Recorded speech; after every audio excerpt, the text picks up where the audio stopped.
Well, throughout the morning, we have been taking you live to NZOC's Governor-General's dinner in London, where Nick Willis was revealed as our 2012 Olympic flag bearer. Obviously, our Governor-General, Sir Jerry Mateparae, is at that dinner and joins us from there now. Good evening, Sir Jerry. Good evening and good morning, Petra. Look, you stepped up on stage. You were one of the first people, the first person, I think, to talk to Nick Willis when it was revealed to the nation that he was our flag bearer. What did you say to him?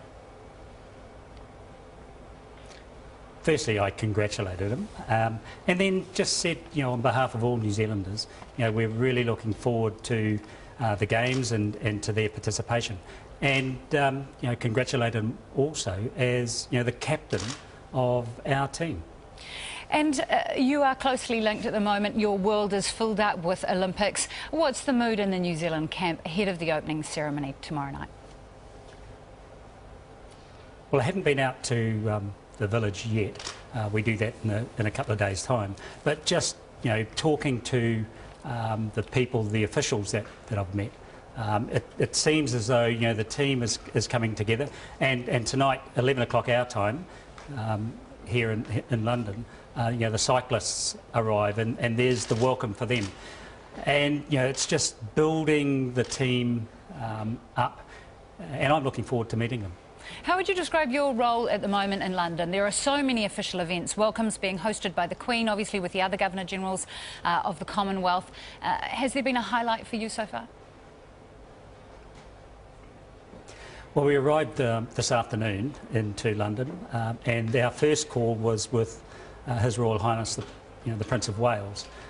So we talked a little bit about the Games and what we were anticipating. Also talked a little bit about his visit out to New Zealand later on in the year. The highlight for me has been the dinner, where we're celebrating, the 184 athletes that have been selected on behalf of New Zealand, the 4.5 million of us, to come across here and do us proud. Tonight, Sam R.B., the young songwriter who wrote the theme song for New Zealand's Olympic Games team, she sang her song. So it's just building that sort of rapport amongst New Zealanders more broadly, but also amongst the team. That's I think, going to be the feature for me. And everything looks absolutely set in place. Kiwi House looking magnificent. The palace where you are this evening. Your schedule is busy. Is there something you're looking forward to? You're attending several events with your wife. Have you got a fave at the moment? Well, I've just heard you speaking to Mark Todd, and the eventing is one that we're really keen to see. Not only because we've got a good prospect, because it's a really good team, but I think it's one of those things that sort of touches a whole lot of New Zealanders. And Mark Todd, how many times has he been here? I made the comment in my speech that he probably enjoys coming back because he updates his image in the Olympics. And so that is probably the event for us.